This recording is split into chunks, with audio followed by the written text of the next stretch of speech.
Hello everyone. Today we will discuss the kinetic energy in terms of the spherical polar coordinate system. The spherical polar coordinate system is a three-dimensional system. Suppose a point P is placed in the three-dimensional system. O is the origin of the coordinate system, and this is your x-axis, and this is your y-axis, and this is your z-axis. You know that the Cartesian coordinates of the point P will be x, y, z. But now it is important to know that what will be the spherical polar coordinates.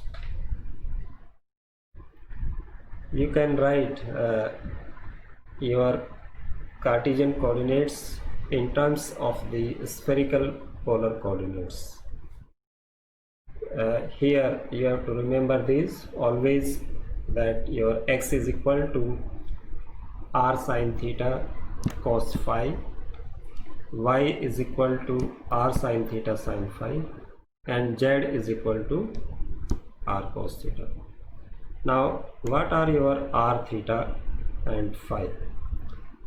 You know that your O is the origin of the system and P is a point, so OP is equal to R, and let us say it is making an angle of theta with the z-axis, and this is your xy plane, and this line is in xy plane, and it is making an angle of phi with the x-axis.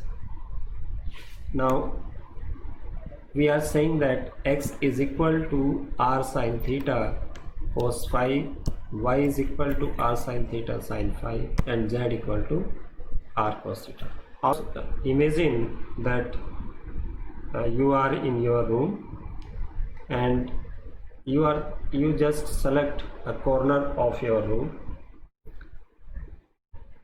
and put your pen on any corner of the room. Your pen will be considered like your R. Your vertical line of the room will represent the z-axis, and the floor edges will represent x and y-axis. Clear? Now because your pen is making an angle of theta with the vertical line, so your z here clearly will be equal to r cos theta.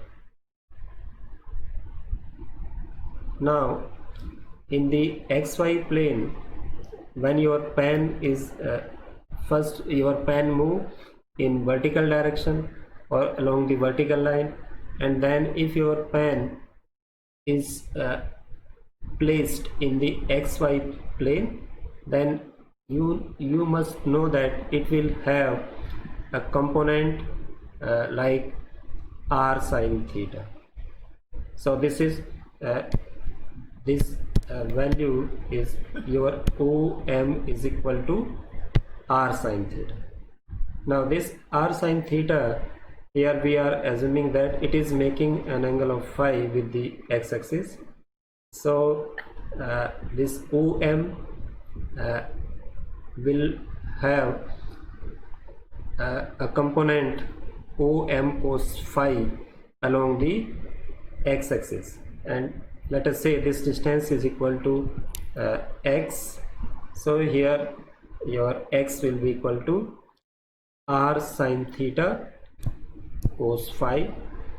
Similarly, because this angle is phi, so this will be 90 minus phi angle. Okay, so along the y-axis your value in terms of the spherical polar coordinate system, it will be r sine theta sin phi. So now hope you will understand the spherical polar coordinates you know that your kinetic energy in two-dimensional system can be written as 1 by 2 mx dot square plus y dot square. Similarly, three-dimensionally, we can write kinetic energy as 1 by 2 mx dot square plus y dot square plus z dot square. If we put the value of x dot, y dot and z dot here, then your finally kinetic energy in terms of the spherical polar coordinate system will be 1 by 2 m r dot square plus r square theta dot square plus r square sine square theta phi dot square. Okay, so this is a very important relation in a spherical polar coordinate system for kinetic energy, and you have to remember it always. Thank you.